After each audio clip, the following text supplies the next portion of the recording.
جائے گا، جہالت عام ہو جائے گی، علم اٹھا دیتا جائے گا۔ صحابہ دے سامنے جدو گل آئی نا تے صحابہ فرماندے نے اللہ دے نبی جی کیا اللہ نے قرآن کھو لینا ہے؟ فرمایا نہ قرآن اسی طرح ہوئے گا، قرآن تے تواڈے کول ہوئے گا لیکن قرآن صرف نام دا قرآن ہوئے گا، قرآن دے تے عمل نہیں ہوئے گا۔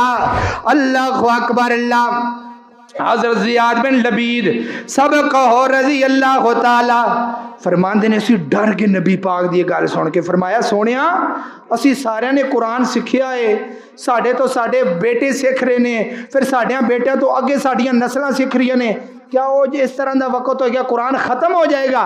فرمایا زیاد بن لبید تیری ماں تینو گم پائے میں تے تینو مکے دیاں سمجھداراں دے اندروں سمجھدار سمجھدا ساں۔ جی اللہ دے نبی جی فرمایا یہودیاں دی کتاب یہودیاں دے کول موجود ہے لیکن عمل نہیں پہ کر دے، عیسائیاں دی کتاب عیسائیاں کول موجود ہے لیکن عمل نہیں پہ کر دے۔ اسی طرح قیامت نزدیک مسلماناں دے کول قرآن تے موجود ہوئے گا لیکن قرآن دے اتے عمل نہیں ہوئے گا، قرآن دے اتے عمل نہیں ہوئے گا۔ اللہ اکبر۔ اللہ عمل ختم ہو جائے گا، صرف نام دا علم رہ جائے گا۔ ایک مراد اے اللہ نے قرآن نہیں تواڈے کولوں کھونا، اللہ نے بخاری تے نہیں نہ تواڈے کولوں کھونی، اللہ نے مسلم تے نہیں نہ چوک کے لے جانی، صرف کی ہونا ہے قرآن تو علم، قرآن تو عمل ختم ہو جائے گا۔ ہن قرآن دے اندر لکھیا ہے شراب حرام ہے، قرآن دے اندر لکھیا ہے سود حرام ہے، قرآن دے اندر لکھیا ہے بے پردگی حرام ہے، قرآن دے اندر لکھیا ہے شراب حرام ہے، ہر کام حرام ہے لیکن عمل سب دے اتے ہو رہا ہے۔ اللہ اکبر۔ اللہ اس واسطے آہستہ آہستہ ساریاں چیزاں دا خاتمہ ہو جانا ہے۔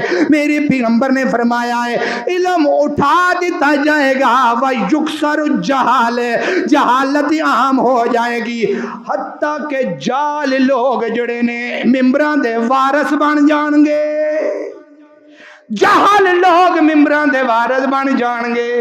ہن جڑا انہاں دین دیاں گلاں ہوندیاں ہی نہیں تے ادھر سارا جمعہ فلانے دی گل فلانے دی گل ادھر دیاں ادھر دیاں گلاں نگا کے سارا جمعہ نگانا، نہ قرآن ہے نہ حدیث ہے نہ کوئی اس طرح دی گل ہے، دین آیا دین بیان ہو رہا ہے، لوگ جمعہ پڑھ رہے ہیں، کوئی دین دی گل نہیں، کوئی قرآن دی گل نہیں، کوئی محمد اور رسول اللہ دی گل نہیں، اسی طرح دا سارا جمعہ ننگ جاندا ہے۔ حتیٰ کہ نبی پاک نے فرمایا جڑے جہل لوگ نے بڑیاں بڑیاں کرسیاں دے مالک بن جان گے، قیامت نزدیک ہے۔